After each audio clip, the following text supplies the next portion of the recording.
আর একটা প্রশ্ন করেছেন আমার উস্তাদের নাম নিয়ে, শেখ আব্দুর রাজ্জাক বিন ইউসুফ সাদ পরিবারের পক্ষ থেকে কুরবানি করা যাবে না বলে ফতোয়া দিয়েছেন, এটা কি ঠিক? আপনি নাম নিয়ে প্রশ্ন না করে ভালো।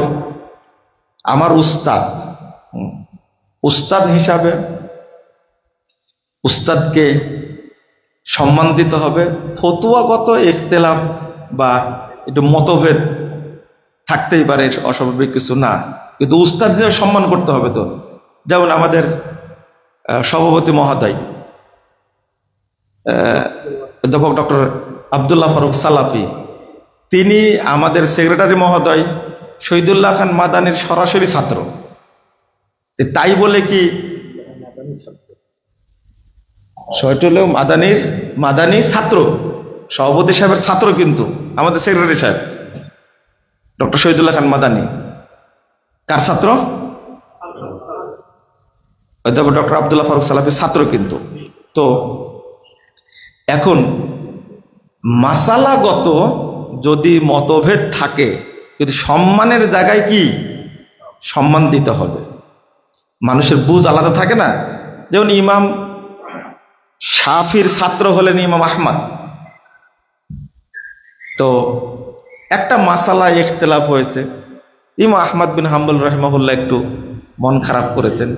ইমাম শাফি রহিমাহুল্লাহ তার বাড়িতে চলে আসছেন, বলছেন যে দেখো আহমদ, তোমার সাথে একটা মাসালায় মতভেদ থাকলেও বহু মাসালায় কি আমরা একমত না?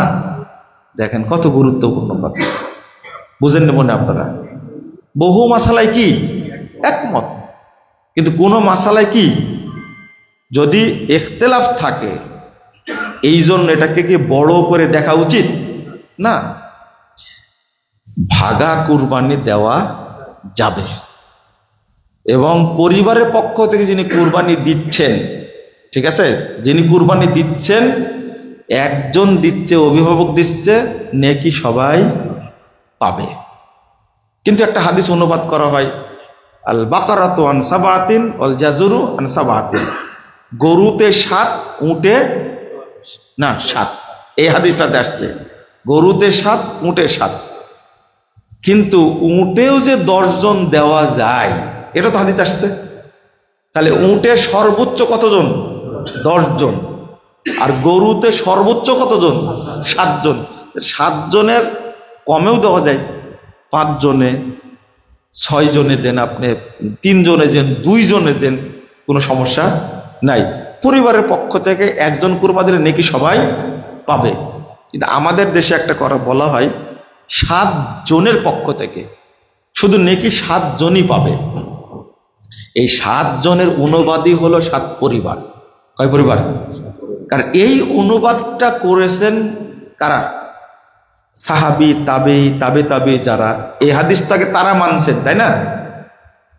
শুধু 7 জনের পক্ষ থেকে হবে এই অনুবাদ কেউ করেননি। বুঝটা হতে হবে কাদের বুঝ? সালাফদের বুঝ। সবসময় মনে রাখবেন কথাটা। এইটা মনে রাখলে আপনার পথভ্রষ্ট হওয়ার সম্ভাবনা 0, ইনশাআল্লাহ। ইনশাআল্লাহ শুধু এতটুকু মনে রাখবেন, সালাফরা যেটা বুঝেছেন ওইটাই বুঝবো। বেশি বুঝা, চিনিতে কি বলে, চায়ে চিনি বেশি দিলে কি হয়ে যায়? আরো সমস্যা আছে, বুঝতে পারলেন? ওইটার চা থাকে না। এখন আপনারা তো এইভাবে বললে বুঝবেন না। আগের মুরব্বীদের ওয়াজগুলোই ভালো ছিল। আবু তাহের বর্ধমানী রাহিমাহুল্লাহ, আব্দুল সাত্তার 30 আলী, আব্দুর রব খুলনা, তাদের ওয়াজে মানুষ চেঞ্জ বেশি হয়েছে। আমরা ভদ্র তো, আমাদের ওয়াজে মানুষ চেঞ্জ হয় না। আব্দুল সাত্তার 30 আলী সাহেব বলেছিলেন, নুনু কাটতে যে একটু বেশি করে কাটিও, তাহলে বুঝে কেমন লাগে। বুঝেন না কথা? সোজা কথা একবারে। সব জিনিস কি বেশি করা যায়? বেশি বুঝবেন না, যতটুকু বুঝেছেন সালাফরা ততটুকুই কি। এখন সুন্নাত দিতে গিয়ে যদি বেশি কেটে ফেলেন, তাহলে অবস্থাটা কি হবে? বুঝেন না? এবার মনে থাকবে যে মুজাফফর বিন মুহসিনরা বলেছে, মুখ একটু মানে উচ্চারণ করতে খারাপ হলে মনে কিন্তু থাকবে, আপনার মনে থাকবে যে বেশি কাটা যাবে না, পরিমাণ মতোই কাটতে হবে। তো এইটা বুঝলেন, তো বুঝটা বেশি বুঝলেন কেন? বলে দিলেন ভাগা কুরবানি করা মানে গোস্ত খাওয়া। এই কথা কি সালাফরা কেউ বলেছেন? আপনি বলবেন কেন? যখনই দেখবেন কোন লোক মানহাজ বিরোধী কথা বলছেন, তার বক্তব্য শোনা যাবে না, তার লেখনী পড়া যাবে না। খুব সাবধান, মানহাজ সবচেয়ে গুরুত্বপূর্ণ। চাঁদ ওঠার পরে নখ চুল কাটা বন্ধ করবে পরিবারের সবাই, না যিনি কুরবানি দিবেন তিনি? যিনি কুরবানি দিচ্ছেন অভিভাবক, তিনি কেবল নখ চুল কাটা বন্ধ রাখবেন, পরিবারের অন্য সদস্যরা কাটতে পারেন। আমাদের দেশে একটা ঘটনা ঘটে, এটা তো আছে, যারা কুরবানি করতে পারে না তারাও যদি চুল নখ রেখে দেয় এবং 10 তারিখে কাটে, তাহলে পূর্ণ কুরবানির নেকি পেয়ে যাবে। শুনেন, এটা ঠিক নয়। এই হাদিসটা যে বর্ণনা করা হয়, হাদিসটা ঠিক না। যদি শুধু পরিবারের মালিকই কুরবানি কি করতে পারে, কুরবানির মালিক যদি বাদ দিয়ে অন্য সদস্যরা কাটতে পারে, যারা কুরবানি করেনি তাদের জন্য এটা কি বাধ্যতামূলক? না, কাটবে না। ওদের জন্য কোনো শর্ত নাই, যারা কুরবানি করেনি তারা কাটতে পারবে। ওই হাদিসটা চালানো যাবে না। শুধু একজন ব্যক্তি যিনি পরিবারের কি কর্তা, তিনি। এই হাদিসটা সালাফরা এভাবে বুঝেছেন, আমরা যে কিভাবে বুঝলাম। যেমন যিনি কুরবানি করেন নেকি কি শুধু তিনি পান, না সবাই পায়? সবাই পায়, কিন্তু টাকা দেয় কে? সবাই দেয়? ঠিক এই নির্দেশটা যদি একজন মানে, তাহলে নেকি সবাই পাবে। কথা বোঝা গেছে? আশা করি স্পষ্ট হয়েছেন। সেটা হলো যে যখন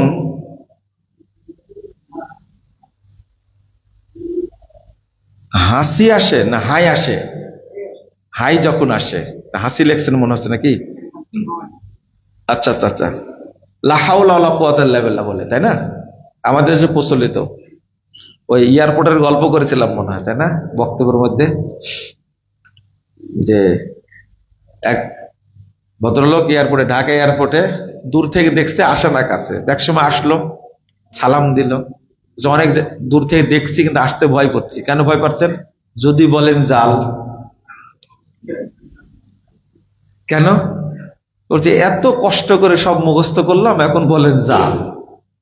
এই যে নামাজের নিয়াত মুখস্থ করা, যে পিটাইছে আপনি বলছেন কোনো দলিল নাই, জাল। তারপরে ওযুর দোয়া শিখাইছে, বলছেন জাল। তারপরে তারাবির দোয়া, তারাবির মুনাজাত শিখাইছেন, বলেন জাল, কিছুই নাই। এখন যদি আইসি আবার বলেন জাল। আমি বললাম যে ও আচ্ছা, এই জন্য ভয়ে আসছেন না? বলছে হ্যাঁ, ভয়ে আসছে না। সালাম দিয়ে পড়েছেন না আহমদুল্লাহ নাস্তাগফিরুল্লাহ, এটাও জাল। বুঝেন? এটাও জাল।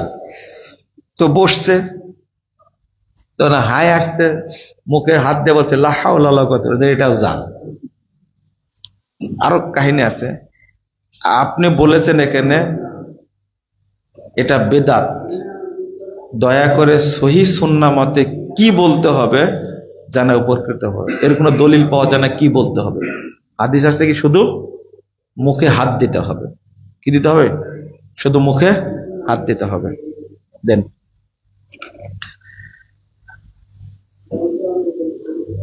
ইম্পোর্ট করার ক্ষেত্রে সরকারি নিয়ম কি?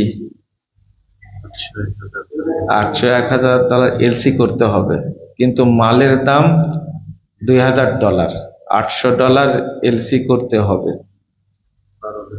1200 আন্ডার করে পাঠাতে। আচ্ছা আচ্ছা, সেটা হুন্ডির মাধ্যমে, সরকার জানে না, সেটা বৈধ হবে কি?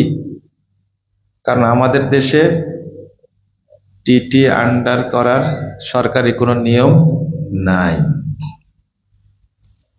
প্রথম কথা হলো যে হুন্ডি রাষ্ট্রীয়ভাবে নিষিদ্ধ থাকলে করা যাবে না। তবে যখন রাষ্ট্র আপনার উপরে জুলুম করবে, কি করবে? জুলুম করবে, তখন আবার সেই ক্ষেত্রে কি হবে, জায়েজ হবে। অনেক সময় রাষ্ট্র জুলুম করে না, যেমন ট্যাক্স আপনার হবে না, নাই, জোর করে আপনার কি ট্যাক্স নির্ধারণ করেছে, তখন আপনি উকিলের সাথে কন্ট্যাক্ট করে সেটা আপনি বেরিয়ে আসবেন সেখান থেকে, কারণ ওটা কি জুলুম। ইবনে মাসউদ রাদিয়াল্লাহু আনহু এবং তাবেঈদের থেকে একটা বর্ণনা আসছে যে যখন ঘুষের ক্ষেত্রে জুলুম হবে আপনার প্রতি, তখন আপনি কি করবেন, দিলে ওদের জন্য ঘুষ আর আপনার জন্য কি হবে, জুলুম। যেমন বহু মানুষ এই যে বন্দরে মাল আটকে আছে, ঘুষ না দেওয়া পর্যন্ত কি ছাড়ে না, তখন কি করবেন, আপনি ব্যবসা বন্ধ করে দেবেন। এই এলসির ক্ষেত্রেও কিন্তু ব্যাংক যে মানে কি বলবো নিয়ম যেটা, এটা কিন্তু অনেকটা জুলুম, এটা খেয়াল রাখবেন। এর অর্থ এটা না যে আপনি ব্যবসা বন্ধ করে দিবেন। এই যে এই সরকার আসার পরে ডক্টর ইউনূস সাহেব ওখানে যাওয়ার পরে যে ঘটনাগুলো ঘটছে, আমরা তো পেপার পত্রিকায় পড়ি, কেন ঘটছে? একজন ব্যক্তি বলছে যে আমাকে প্রতি মাসে 40 থেকে 50 লাখ টাকা ঘুষ দেওয়া লাগে। কয় টাকা? 40 থেকে 50 লাখ টাকা। কেন ঘুষ দিতে হবে? আমি যদি টাকা দিয়ে সম্পদ নিয়ে আসি, আমাকে কি দিতে হচ্ছে, ট্যাক্স দিতে হচ্ছে কত %?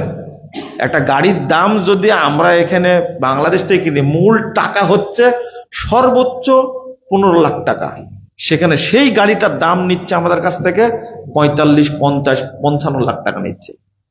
কেন এত % ট্যাক্স কেন?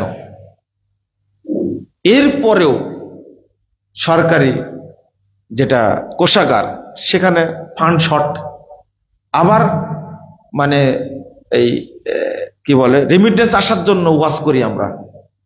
এইগুলো একদিকে জনগণকে শোষণ করছে, আর একদিকে রাষ্ট্রকে কি করেছে, ভঙ্গুর করে দিয়েছে। এটা একটা জুলুম। জামাতে সালাত আদায়ের ক্ষেত্রে ইমামের সালাত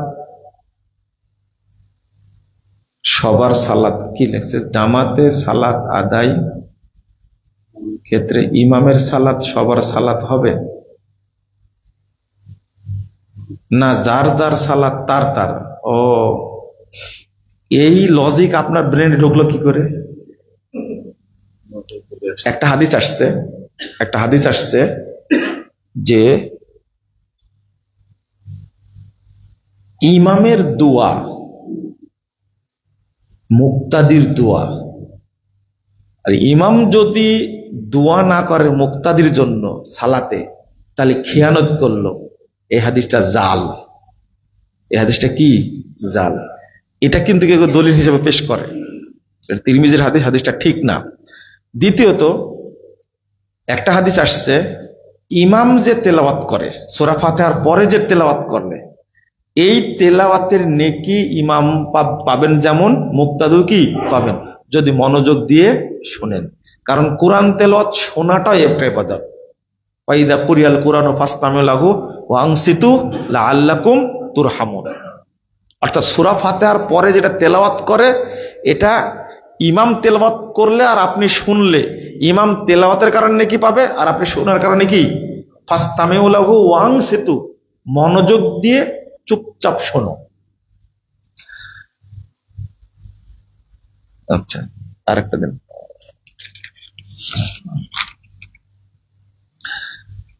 মসজিদের ইমামের সাথে জামাতে সালাত আদায়ের সময় ইমাম সাহেবকে অনেক সময় দেখতে পাই, তিনি মেহরাবের পশ্চিম পার্শ্বের ওয়াল কেবলার দিকে থেকে অনেকটা দূরে দাঁড়িয়ে ইমামতি করে থাকেন।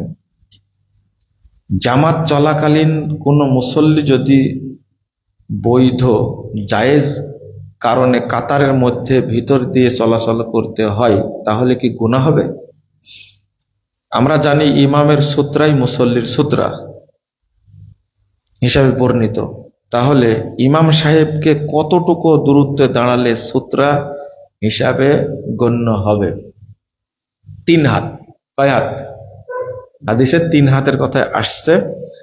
ইমাম যদি সামনে থাকে, ইমামটাই সূত্রা, ইমামের সামনে দিয়ে যাতায়াত করা যাবে না, কিন্তু কাতারের মধ্যে দিয়ে প্রয়োজনে যাতায়াত করা কি যাবে। এটাই সুন্নাহ। বুঝেন না মনে হয়, তাই না? ইমাম আমার সামনে দাঁড়ানো আছে, ইমাম এবং তার ওয়ালের মাঝে বা সূত্রার মাঝে যাওয়া যাবে না। তবে পিছনে 10টা 8টা কাতার হয়েছে, এই কাতারের মাঝ দিয়ে যাওয়া যাবে। আপনার ওজন নষ্ট হয়ে গেছে, আপনি কাতার দিয়ে বেরিয়ে গেলেন, তাকে বাধা দিতে পারবেন না, আপনি, এটা নিষেধ।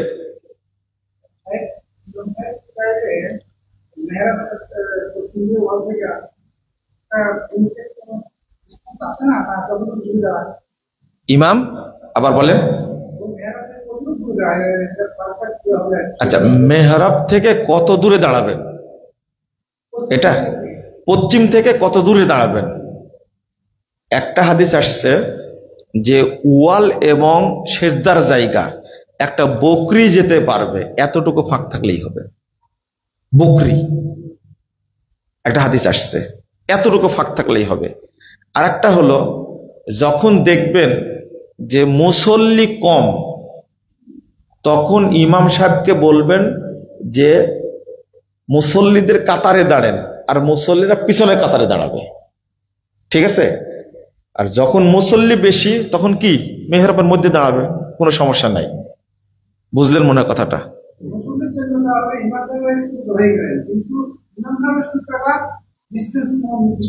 না না, আমি বললাম ডিস্টেন্স কতটুকু? 3 হাত। মানে আমি যেখানে দাঁড়াইছি সেখান থেকে কতটুকু? 3 হাত। তাহলে আমি 3 হাত তো নিতে পারছি না, সেজদায় 3 হাত যায় না, কিন্তু ফাঁকা কতটুকু থাকে এটাই হাদিসে আসছে যে সূত্রা থেকে সেজদা পর্যন্ত কতটুকু ফাঁকা থাকবে, একটা বকরির বাচ্চা যাওয়ার মতো। তাহলে 3 হাত হলে ওই ফাঁকাটুকু থাকছে, কিন্তু ইমামের সূত্রার মধ্যে দিয়ে যাতায়াত করা যাবে না, পিছনের কাতারগুলোর মধ্যে দিয়ে যাতায়াত করা যাবে।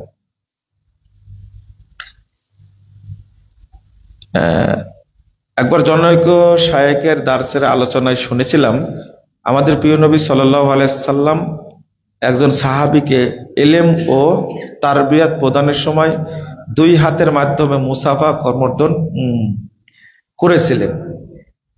এটা সহি ঘটনা, এবং সাহাবীর নাম কি ছিল সম্ভব আমার স্মরণ নাই, জানায় উপকৃত করে।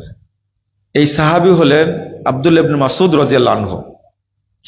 এখানে আপনারা লিখছেন মুসাফা, এটা ভুল হয়েছে, এটা মুসাফা না। ইমাম বুখারী রাহিমাহুল্লাহ, একটু খেয়াল করেন, এইটাই বেদাতীরা দলিল দেয়। ইমাম বুখারী রাহিমাহুল্লাহ প্রথম অধ্যায় রচনা বাবুল মুসাফা, মুসাফার অধ্যায় রচনা করেছেন। এবার অধ্যায় হচ্ছে বাবুল আখযি বিল ইয়াদাইন, 2 হাত ধরা। তাহলে মুসাফা একটা অধ্যায়, আর 2 হাত ধরা একটা অধ্যায়। 1 2 নম্বর হলো যে হাদিসটা নিয়ে আসছেন, ইবনু মাসউদ রাদিয়াল্লাহু আনহু বলছেন, তিনি আমাকে তাশাহুদ শিক্ষা দিচ্ছিলেন যেভাবে তিনি কোরআন শিক্ষা দিচ্ছিলেন। তো ওই হাদিসের ইবারত হলো কাফি বাইনা কাফাইহে, আমার হাতের তালুটা তার 2 হাতের তালুর মধ্যে ছিল। কয় হাত হলো? 3 হাত হলো। 4 হাত কই? এখন বলবেন যে আল্লাহর নবী 2 হাত দিলেন, ইবনু মাসউদ রাদিয়াল্লাহু আনহু 1 হাত দিলেন, তিনি এত বেয়াদব? তওবা তওবা, এইভাবে অনুমান করে আপনি একটা হাদিসকে, আপনাকে বলিনি, যারাই অনুবাদ করে, আপনারা তো ঠিকই লিখছেন।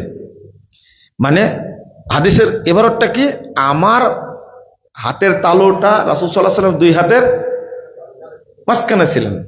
তাহলে এটা একদিকে মুসাফা না, আর একদিকে তিনি যখন শিক্ষা দিচ্ছিলেন কি তাশাহুদ, তখনকার ঘটনা, তো মুসাফা বললেন কেন? আপনিও তো বলেন, বলেন না? আপনিও তো বলেন। ভাই বিষয়টা দেখেন ভাই, কখন বলেন এটা? হ্যাঁ, এটা তার মনোযোগ আকর্ষণ করার জন্য বললাম, তাই না? রাসূল সাল্লাল্লাহু আলাইহি ওয়াসাল্লাম ইবনু মাসউদ রাদিয়াল্লাহু আনহুর মনোযোগ আকর্ষণ করার জন্য ইবনু মাসউদ রাদিয়াল্লাহু আনহুর 1 হাত, আর রাসূল সাল্লাল্লাহু আলাইহি ওয়াসাল্লাম কয় হাত? 2 হাত। মনোযোগ আকর্ষণ করার জন্য দোয়াটা শিক্ষা দিচ্ছিলেন, তাশাহুদ শিক্ষা দিচ্ছিলেন। আর আমরা নিয়েছি কিসের দলিল? শুনে, সব পানি বের হলে কিন্তু ওযু নষ্ট হয় না, বোঝা গেছে? হাদিস যেটা ইচ্ছা সেটা যে জায়গায় লাগাবেন আপনি, এটা হয় না। চোখের পানি বের হয়ে নষ্ট হয়, হ্যাঁ, নাকের পানি, আর বাকিটা বললাম না। আর আপনারা এইভাবে না বললে তো বুঝবেনও না। আচ্ছা, কুরবানি সংক্রান্ত প্রশ্ন একটা করছে, অনেকগুলো প্রশ্ন করেছে, কয়েকটা, আমি অতগুলো করব না। একজন প্রশ্ন করেছে, রাসূলুল্লাহ সাল্লাল্লাহু আলাইহি ওয়াসাল্লাম তখন বলছেন, তুমি এতিমকে বেশি বেশি করে খেতে দেও, মাথায় হাত বলে দেও, আর মিসকিনকে বেশি করে খেতে দিও, আল্লাহ চাইতে তোমার অন্তরটা আল্লাহর রহমতে ঠান্ডা হয়ে যাবে। কঠোর অন্তর ঠিক না, কিন্তু সূরা কাফ খুলেন 33 নম্বর আয়াত,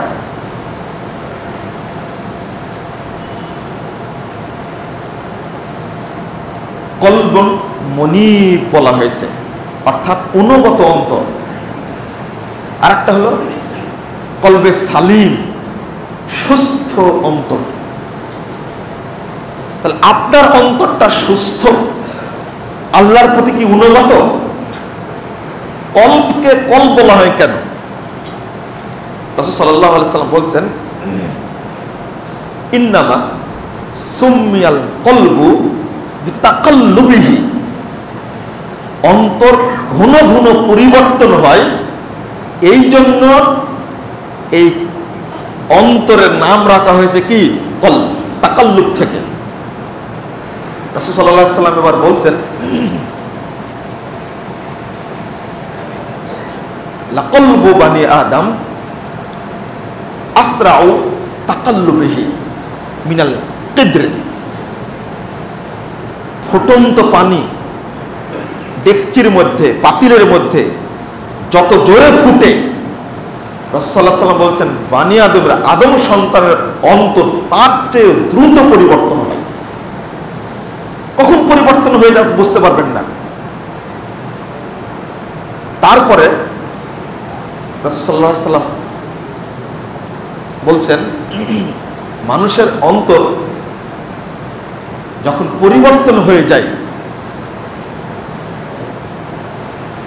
তখন পরিবর্তনের ভয়ে আল্লাহর কাছে দোয়া করছেন, আল্লাহুম্মা মুসাররিফাল কুলুব সাররিফ কলবি আলা তাআতিক, ইয়া মুকাল্লিবাল কুলুব, ওই যে মুকাল্লিব কলব থেকে, ইয়া মুকাল্লিবাল কুলুব সাব্বিত কলবি আলা দীনিক। আল্লাহ রাসূল বেশি বেশি দোয়া করতেন, কারণ আল্লাহ রাব্বুল আলামিন, রাসূল সাল্লাল্লাহু আলাইহি ওয়াসাল্লাম বলছেন, আল্লাহ রাব্বুল আলামিনের যতগুলো আঙ্গুল রয়েছে, এই তার আঙ্গুল সমূহের দুই আঙ্গুলের মাঝখানে সকল আদম সন্তানের অন্তর রয়েছে। সকল আদম সন্তানের কি আছে? অন্তর আছে। আল্লাহ বলছে, রাসূল সাল্লাল্লাহু আলাইহি ওয়াসাল্লাম বলছেন, প্রত্যেক বান্দার অন্তর আল্লাহ রাব্বুল আলামিনের যতগুলো আঙ্গুল আছে, ওই আঙ্গুলগুলির দুই আঙ্গুলের মাঝে আছে। আল্লাহ যেভাবে ইচ্ছা সেভাবে ঘোরান, যেভাবে ইচ্ছা সেভাবে পরিবর্তন করেন। মূলত অন্তরের মালিক কে? আল্লাহ। যেভাবে ইচ্ছা সেভাবে ঘোরান। এটা একটা কঠিন একটা বিষয়। এই অন্তরকে যে নিয়ন্ত্রণ করতে পারে, এখানে ছোট্ট কথা বলে নি, আল্লাহর আঙ্গুল সিফাত, এটা কিন্তু আমি সাদৃশ্য দিয়ে বর্ণনা করতে পারবো না। আমি কিন্তু আঙ্গুলটা গুটিয়ে নিয়েছি, বক্তব্য দিতে গেলে হয়তোবা সাথে সাথে আঙ্গুল উঠে যাবে, যে দুই আঙ্গুলের মাঝে, আমি যদি এইভাবে বলতাম দুই আঙ্গুলের মাঝে আল্লাহর অন্তর, এটা বলাটা হারাম, এটা বলা যাবে না। এইভাবে ইশারা করব বলা, এটা হলো সিফাত, আসমাউ সিফাত, এই সাদৃশ্য বর্ণনা করা যাবে না, বলা যাবে না আল্লাহ এইভাবে করেন না। আল্লাহ রাসূল কখনো বলেননি, আপনিও বলতে পারবেন না। আমাদের মধ্যে আকীদা ঢুকে গেছে উল্টা পাল্টা। আল্লাহর আঙ্গুল আছে, আসাব এই শব্দ ব্যবহার হয়েছে, কিন্তু আপনি বলতে পারবেন না আল্লাহর 10 আঙ্গুল আছে, না, ওটা নাই। আল্লাহর আঙ্গুল আছে, আঙ্গুল সমূহ বলেন আপনি, কিন্তু 10 আঙ্গুল আছে এটা বলা যাবে না। আল্লাহ শুনেন, তাহলে কান আছে কি? কান আছে? আল্লাহর চোখ আছে, আপনি বলতে পারেন দেখেন। কান আছে, শুনেন, এই কথা বলা যাবে না। কানের কথা নাই, তবে আল্লাহ শুনেন এটা অনেক জায়গায় এসেছে। আপনি বলতে পারেন আল্লাহর চোখ আছে, দেখেন, তিনি শুনেন। কান আছে, শুনেন, এটা বলা যাবে না, কানের কথা নাই। কারণ আল্লাহর সিফাতের সাথে উল্টাপাল্টা কথা বলা যাবে না। আপনার আমার বেশি করে দোয়া করা উচিত, আল্লাহ ইয়া আল্লাহুম্মা মুকাল্লিবাল কুলুব সাব্বিত কলবি আলা দীনিক আলা তাআতিক। হে কলবের পরিবর্তনকারী, আপনি আমার কলবকে আপনার তাআতের উপরে পরিবর্তন করে দিন এবং দৃঢ় থাকার সুযোগ করে দিন। 2 নম্বর, আরেকটা জিনিস, ইবাদতের ক্ষেত্রে আপনি দুর্বল কিভাবে বুঝবেন? সালাতে আপনি আসেন, সালাত আপনি পড়েন, 1 নম্বর জামাতে পড়েন না, 2 নম্বর মসজিদে পড়েন না, 3 নম্বর বাড়িতে পড়েন কিন্তু ওয়াক্ত অনুযায়ী পড়েন না। আপনার ইমানে দুর্বলতা আছে। এই অলসতার কারণে আল্লাহ রাব্বুল আলামিন বলেছেন ফাওয়াইলুল লিল মুসাল্লিন আল্লাযীনা হুম আন সালাতিহিম সাহুন। মুসল্লিদের জন্য ওয়াইল জাহান্নাম। কেন বলেছেন? রাসূল সাল্লাল্লাহু আলাইহি ওয়াসাল্লাম বলেছেন, 659 নম্বর হাদিস সহিহ মুসলিম এসেছে, লা ইয়াযালু কওমুন ইয়াতাআখারুনা আন সাফিল আউয়াল। বহু মানুষ সব সময় কাতারের পিছনে এসে উপস্থিত হয়, হাত্তা ইউআখিরাহুমুল্লাহু ফিন-নার। অবশেষে সমস্ত মুসল্লিদেরকে আল্লাহ জাহান্নামে নিক্ষেপ করবেন না। আপনার অভ্যাস একেবারে প্রতিদিন প্রতি ওয়াক্তে শেষ কাতারে গিয়ে শামিল হন। আপনার প্রতি জুমায় অভ্যাস, ইমাম যখন খুতবা শেষ করতে যাচ্ছে, খুতবায়ে সানি, ঠিক তখন এসে আপনি উপস্থিত হন। এটা আপনার দুর্বলতা। যদিও আপনার টাইমটা, এই জুমার টাইমটা অবশ্যই চেঞ্জ করতে হবে। পুনে 1টায় জুমার খুতবা শুরু করেন, সম্ভবত 12টায় বা 12টার আগে পাবনায় ওয়াক্ত হয়ে গেছে, একবারে পুনে 1টায় খুতবা শুরু করবে এমনটা করবেন না। 12:15টায় করুন, সবচেয়ে ভালো। 1টার মধ্যে খুতবা শেষ, 1টার মধ্যে খুতবা শেষ। ব্যস্ততা আপনার থাকতে পারে, আপনার ব্যস্ততার আলোকে খুতবার টাইম, সালাতের টাইম চেঞ্জ করা যাবে না। থাকতে পারে আপনার ব্যস্ততা, এটা একটা দুর্বল ইমানের লক্ষণ। টাইম যখন হয়ে গেছে তখন সালাত পড়ে নেবেন। মুহাম্মদুর রাসূলুল্লাহ সাল্লাল্লাহু আলাইহি ওয়াসাল্লাম বলেছেন, কোরআনে আয়াত তো আছে, ইন্নাস সালাতা কানাত আলাল মুমিনিনা কিতাবাম মাওকুতা। এটা একটা চরম দুর্বল ইমানের লক্ষণ। 103 নম্বর আয়াত, আল্লাহ বলেছেন মুমিনদের উপরে সালাতটা ফরজ করা হয়েছে নির্দিষ্ট ওয়াক্তে, নির্দিষ্ট ওয়াক্তেই পড়বেন। ফজিলত কি? 430 নম্বর হাদিস আবু দাউদের মধ্যে এসেছে, আল্লাহ তাআলা বলেছেন হাদিসে কুদসি, ইন্নী ফারাজতু আলা উম্মতি খামসা সালাওয়াত। হে মুহাম্মদ সাল্লাল্লাহু আলাইহি ওয়াসাল্লাম, আমি তোমার উম্মতের উপরে 5 ওয়াক্ত সালাতকে ফরজ করেছি। ওয়াহিদতু ইনদি আহাদান, আর আমি একটা অঙ্গীকার করেছি, মান জাগা ইউহাফিজ আলাইহিন্না লিওয়াক্তিহিন্না আদখালতুহুল জান্নাহ। যে ব্যক্তি ওয়াক্ত মোতাবেক সালাতকে হেফাজত করে আমার কাছে আসবে, আমি আল্লাহ ওয়াদা করেছি তাকে আমি জান্নাত দান করব। আপনি দোকানে থাকেন, মাঠে থাকেন, 1203 নম্বর হাদিস আবু দাউদের, আল্লাহ রাসূল বলছেন, একটা রাখালও যদি মাঠে একাকী আউয়াল ওয়াক্তে সালাত আদায় করে, রাসূল সাল্লাল্লাহু আলাইহি ওয়াসাল্লাম বলছেন আল্লাহ খুশি হয়ে তাকে বলেন, সমস্ত ফেরেশতাকে বলে তোমরা সাক্ষী থাকো, দেখো তোমরা সাক্ষী থাকো, আমি আদখলতুহুল জান্নাহ গফরতু লাহু, আমি তার পাপ ক্ষমা করে দিলাম, আদখলতুহুল জান্নাহ, এবং তাকে আমি জান্নাত দান করলাম। একটা রাখাল পাট, তাকেও সালাত আদায় করতে হবে কোন সময়? আউয়াল ওয়াক্তে। ছাগলের রাখাল, ছাগল চড়াতে গেছে, আউয়াল ওয়াক্তে কি যায় আসে তার? আমি আউয়াল ওয়াক্ত দূরের কথা, কিন্তু তার আগে যাচ্ছি আমি। সালাতটা আউয়াল ওয়াক্তে পড়বেন, কিন্তু তার আগে যাচ্ছি আমি। সেটা হলো সালাতের প্রস্তুতি যে নেয় না, এটা হলো দুর্বল ইমানের লক্ষণ। আপনি বলবেন যে সালাতের প্রস্তুতি আবার কি? আহা, সালাতের প্রস্তুতি একটা আলাদা পাঠ। এই জিনিসটা আমরা কেউ বুঝি না। কিছু কিছু মুরব্বী আছে, দেখবেন সালাতের প্রস্তুতি কাকে বলে। নাতিকে হঠাৎ করে জিজ্ঞেস করছে, এই দেখ তো আসরের টাইম হলো কিনা। আজানের আগে বাড়িতে বদনা নিয়ে বসে আছে, জাস্ট আজান হলে সালাত পড়ে চলে যাবে। এটা হলো সালাতের প্রস্তুতি। আগে থেকেই গোসল করে রেডি, কারণ এখন আজান হয়ে যাবে। এটা হলো সালাতের প্রস্তুতি।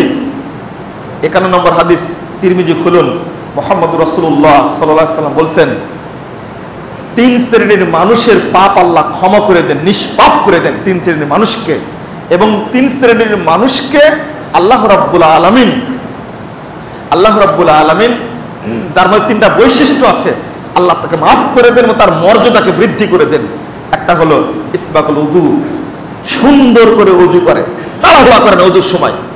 জামাত ধরতে পারলে হয়, ওয়াক্ত হয়ে গেছে, আজান হয়ে গেছে, এরপর আপনার একামত হয়ে গেছে, 1 রাকাত চলে গেছে, দৌড় দিয়ে এসে ওযু করে তাড়াতাড়ি জামাতে শরীক হলেন, 2 রাকাত ফেল। এটা কি সালাতের প্রস্তুতি?